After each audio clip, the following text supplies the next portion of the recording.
Hello everyone, so in this video, we're going to be reviewing Quick Funds. So if you don't know what this app is, it is basically an app on Google Play and the App Store that will actually let you loan money.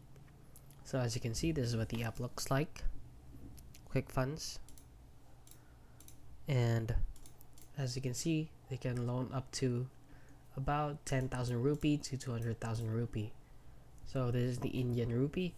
So Quick Funds provides credit solutions to users, but does not provide loans directly to users.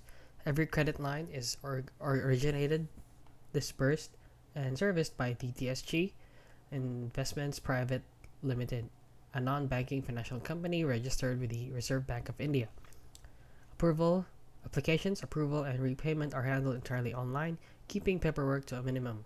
So as you can see, before you can actually apply for a loan, you will have to apply to see if you're legit.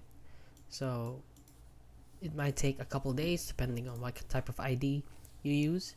And yeah, this is actually a good way if you're tight on money. It's actually a good way to get quick money and to loan from them. And yeah, that is basically it. So if you found this video helpful, please consider liking and subscribing.